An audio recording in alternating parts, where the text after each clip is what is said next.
ऐसा कोई घर नहीं, सनातन धर्म में ऐसा कोई घर नहीं जहां माता लक्ष्मी का पूजन नहीं होता दीपावली पर। 31 अक्टूबर को जब आप मां लक्ष्मी का पूजन करोगे, माता लक्ष्मी की जब पूजन करो, जैसी आपके यहां पूजन होती है, जैसे आपके पूर्वज करते आए, जैसे आपके घर के ब्राह्मण देवता, जैसे आपके नगर के ब्राह्मण देवता जिस भाव से पूजन कराते हो, ब्राह्मण पूजन कराने आते हो तो ठीक, ना आते हो तो आपके घर में आप स्वयं जैसे माता लक्ष्मी का पूजन करते हो वैसे करो।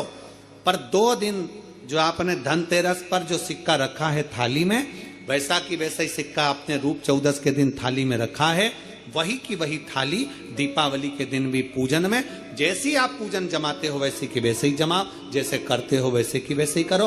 पर साथ में वो पूजन की थाली एक पाटे पर लाल वस्त्र बिछाकर, चौक पूर कर, बड़े प्रेम से अन्न का दाना रखकर वो थाली वापिस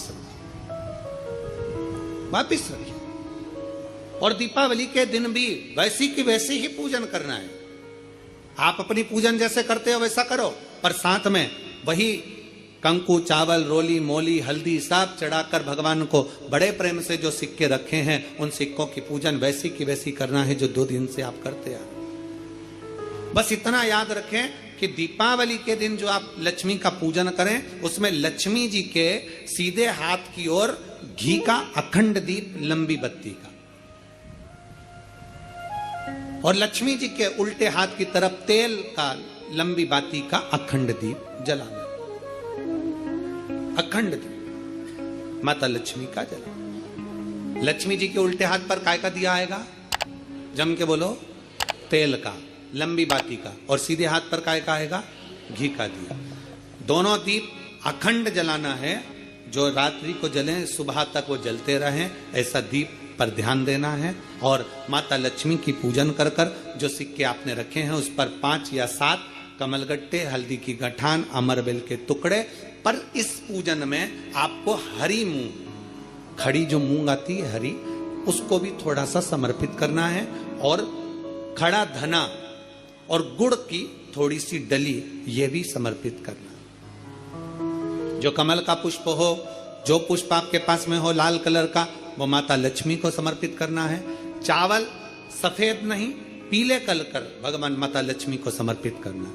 हल्दी और कुंकु माता लक्ष्मी को समर्पित करना है, और माँ को भोग लगाकर बड़े प्रेम से माता की आरती कर कर, झोली पसार कर प्रणाम करना है। प्रणाम कर कर जब आप पूजन पूर्ण हो जाए, बड़े प्रेम से आनंद से आप लोग भोजन आदि सब करने के बाद में रात्रि का जो समय रहे, दीपावली की रात्रि का 11 बजे के बाद 11:30 से लेकर 12:30 के बीच में प्रयास करना कि किसी भी एक वृक्ष के नीचे, या तो पीपल या बेलपत्र या आंवला, किसी भी एक वृक्ष के नीचे रात्रि के समय पर जाकर एक दीप अवश्य लगाना घी का, और वापिस लौट कर आकर प्रयास करना कि कोई एक सिक्का, कोई भी 1 रुपया 2 रुपया, कोई भी घर में चारों तरफ घुमाने के बाद वो सिक्का अपनी अलमारी में, तिजोरी में या दुकान में जिसमें आप रख सकते हो उसको रखना।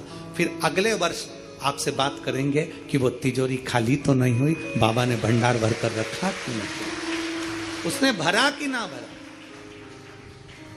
प्रयास करें लक्ष्मी पूजन का।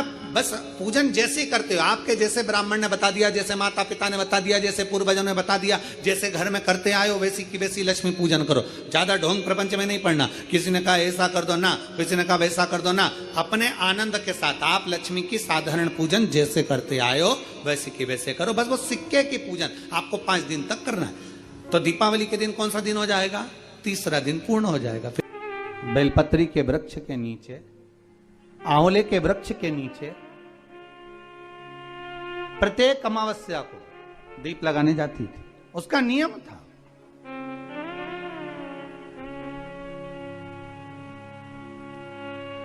साहूकार की पुत्री प्रत्येक अमावस्या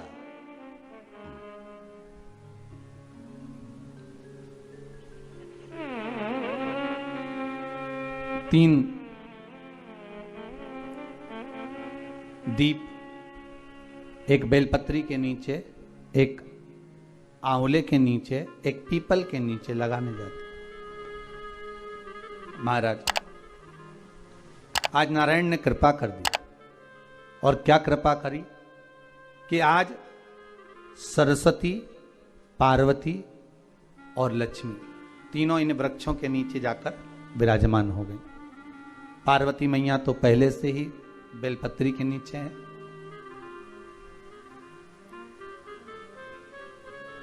स्वयं सरस्वती मैया, लक्ष्मी मैया आंवले और पीपल के नीचे विराजमान हो गई।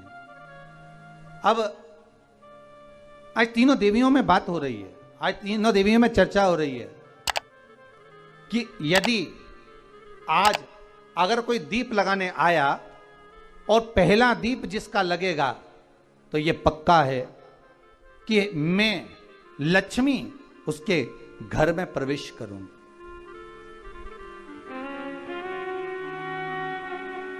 सरस्वती जी बोली, जो पहले बार दीप लगाने के लिए प्रथम में आएगा मैं उससे अपनी सहेली बना लूंगी, उसको अपनी मित्र बना लूंगी।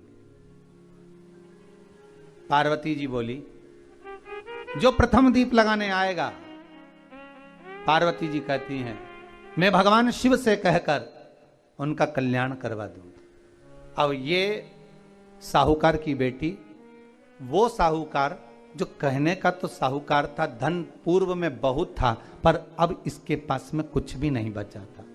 देखिए, सुख दुख तो जीवन में चलता रहता है। आज सुख है, कल दुख है, फिर दुख है, फिर सुख है। ये जीवन में चलता रहता है। भगवान ने दिया, हो सकता है पूर्व में आपके पास में खूब धन होगा, वैभव होगा, सत्ता होगी, फैक्ट्रियां भी होंगी, दुकान भी होगा, धंधा भी होगा, पानी भी होगा, सब कुछ, सारी सत्ता आपके पास में होगी, पर समय की घड़ी किसने देखी है साहब? कौन देखा घड़ी को, कौन देखा पल को? इसीलिए कहते हैं ना, बार बार कहते हैं, तेरा पल पल बीता जाए, मुख से जप ले नमः शिवाय, ओम नमः शिवाय, ओम नमः शिवाय। बड़ी मुश्किल से मिलता है। घड़ी, पल, समय, नक्षत्र कब बदल जाए किसको मालूम है?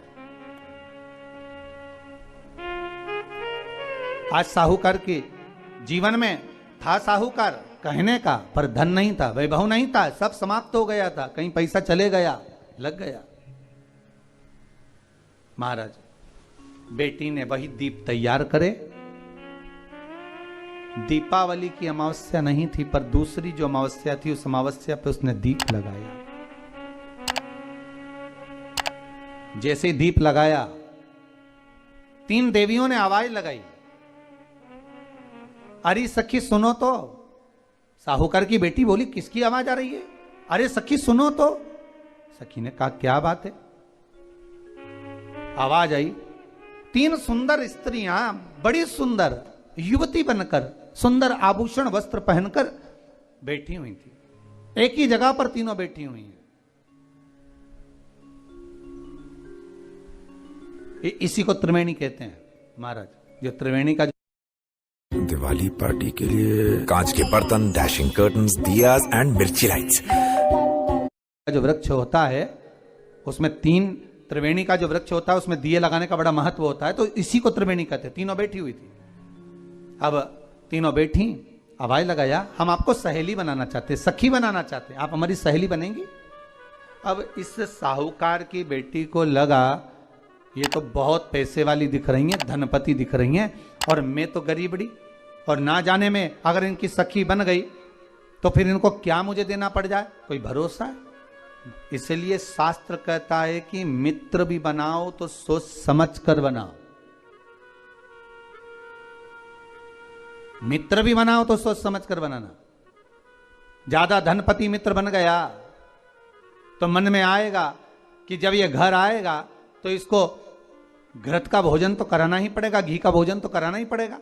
इसलिए मित्र भी बने तो ऐसा बने कि जो आपके सम्मुख में हो, उसको धन और वैभव से मतलब ना हो, उसको सत्ता से मतलब ना हो, आप उसको केवल आप से मतलब, आपकी मित्रता से मतलब।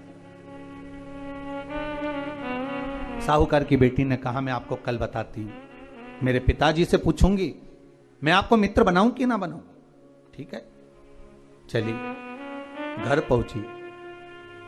पिताजी, मुझे तीन सखियां मिली हैं, एक सरस्वती है, एक पार्वती है और एक लक्ष्मी है।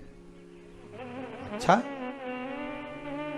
पीपल, आंवला और बेलपत्र तीनों वहां विराजमान। अच्छा, क्या कह रही हैं? सखी बनाना चाहती हैं। पिताजी ने कहा बन जाओ सखी। सखी बनने में दिक्कत क्या है, बनो। अब दूसरी अमावस्या पे जब वो गई और जाकर उसने कहा कि मैं आपकी सखी बन सकती हूं, तीनों प्रसन्न हो गई।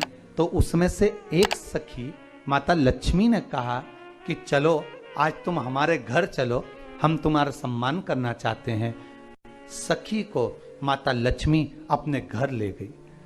साहूकार की बेटी को जब घर लेकर गई, सुंदर सोने की चौकी, सोने की थाली और सोने के गिलास, पकवान एक से बढ़कर एक माता लक्ष्मी ने जब साहूकार की बेटी के सामने परोसे, इधर माता सरस्वती इधर माता पार्वती नजदीक में बैठ गई और साहूकार की बेटी पकवान को पाने लगी।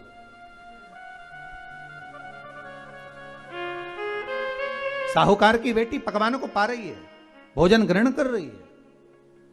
अब भोजन करने के बाद साहूकार की बेटी चली गई। अब जाते से ही माता लक्ष्मी जी ने कहा, सुनो सखी, अगली जो अमावस्या आ रही है, आपको मालूम है वो कौन सी अमावस्या है? नहीं। कहा दीपमालिका, दीपावली की अमावस्या। आपको मालूम है? ओहो, पर एक बात हम आपको कहें।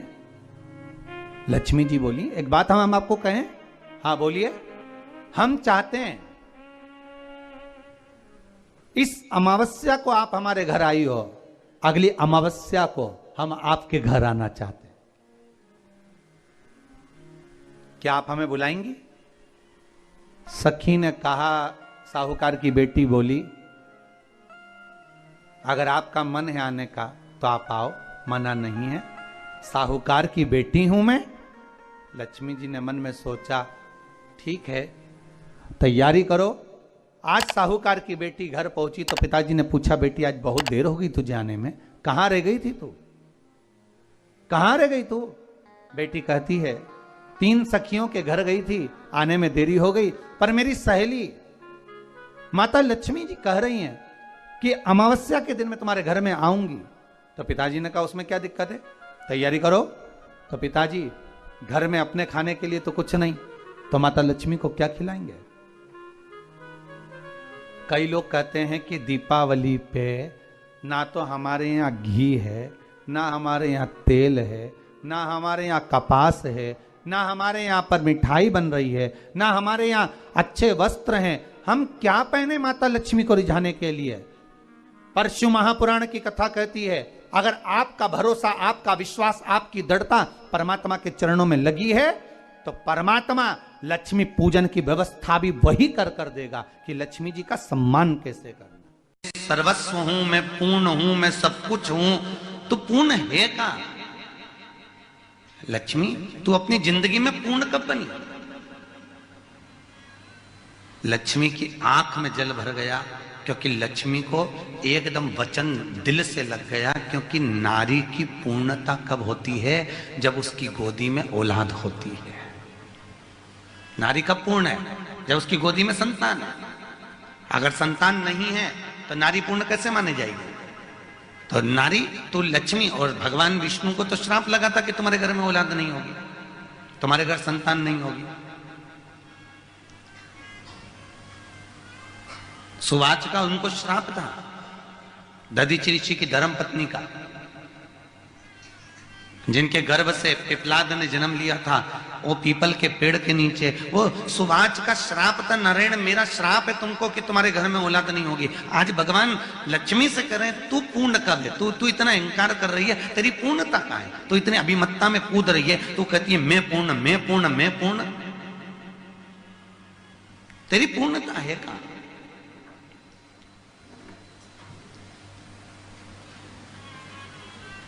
महाराज, लक्ष्मी की आंख में जल भर गया। मायका छोड़कर लक्ष्मी सीधे सरस्वती के पास चली गई, ब्रह्माणी के पास में। सरस्वती ने पूछा, क्यों रो रही है, क्या हो गया, तेरी आंख में आंसू क्यों भरा हुआ है? सरस्वती क्या बताऊं जी, वो लक्ष्मी बोली कि मेरे पति मुझको कह रहे हैं कि तू अपूर्ण है, तू पूर्ण नहीं है, तो पूर्ण नहीं है, तू अपूर्ण है। इतने में भगवान माता सरस्वती ने कहा, अरे तू क्यों रोती है, चल मेरे साथ चल, अपन चलते हैं, अपन पार्वती के पास चलते हैं। क्योंकि दुनिया में पूरी भूमंडल पर क्या, पूरे देवमंडल के अंतर्गत केवल एक पार्वती ऐसी थी जो माताओं के अखंड सौभाग्य को देती थी, दुनिया को पूर्ण कर देती थी, दुनिया को किसी तरह से खाली नहीं भेजती थी, तो वो एक माता पार्वती थी। तो चल, इसलिए भारत की भूमि पर सबसे ज्यादा व्रत किसके होते हैं? पार्वती। तीज का व्रत पार्वती का, चतुर्थी का व्रत पार्वती जी का, छठ का व्रत पार्वती जी का, जितने व्रत करती हैं माताएं सब पार्वती के करती हैं। तो चल मेरे साथ, ले गई और सीधे माता उसी समय पर जब लेकर पहुंची, पार्वती पूछ रही है, जी लक्ष्मी क्यों रो रही है, इसके रोने का कारण क्या है? लक्ष्मी को उनके पति ने कहा है कि तू पूर्ण नहीं है। इतने में माता पार्वती जी बोली, अरे सरस्वती जरा ध्यान लगा कर देख कि लक्ष्मी को उसके पति ने अपूर्ण क्यों बोला। सरस्वती ने ध्यान लगा कर देखा और ध्यान लगा कर बोली, पार्वती इनकी कोई संतान नहीं है ना, इसलिए इसको अपूर्ण कहा है, इतनी सी बात है, इसलिए अपूर्ण है, इसलिए इसको अपूर्ण कहा है। हाँ, तो इतने में रोने की क्या जरूरत है? इतने में तुरंत पार्वती जी तुरंत बोली, इसमें क्या रोना। पार्वती जी ने अपने छोटे पुत्र गणेश को गोदी में उठाया और उठाकर लक्ष्मी जी की गोदी में दे दिया। आज से ये तेरी औलाद, तेरा पुत्र है, आज से तू पूर्ण हो गई। बोलो जय जय श्री, आज से तू पूर्ण हो गई।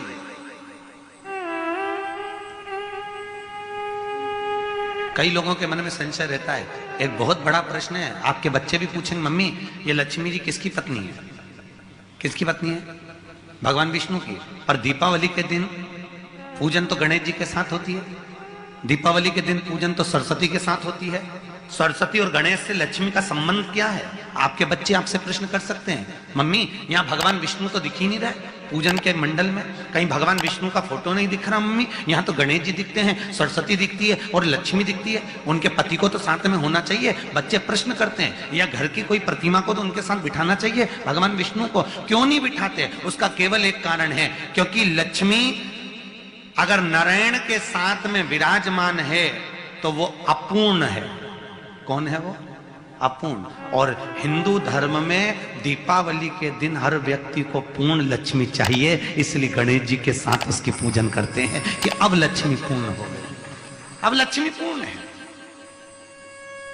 भगवान विष्णु के साथ अगर पूजेंगे दीपावली के दिन, तो नारायण ने लक्ष्मी से कहा था तू अपूर्ण है, इसलिए लक्ष्मी नारायण के साथ बैठकर पूजाती नहीं वहां पर। महाराज सरस्वती मैया ने इनको पूर्ण करवाया था, इसलिए माता सरस्वती साथ में पूजाएगी। और गणेश जी उनकी गोदी में बैठे उनके पुत्र के रूप में, इसलिए लक्ष्मी की पूर्णता गणेश जी से है महाराज, गणेश जी से। इसलिए लक्ष्मी, सरस्वती और गणेश, इन तीनों की पूजन एक जगह पर होती है, क्योंकि इसकी पूर्णता ही तब है जब गणेश उनकी गोद में विराजमान हो, जब गणेश जी उनके साथ में विराजमान हो, तब लक्ष्मी की पूर्णता है महाराज।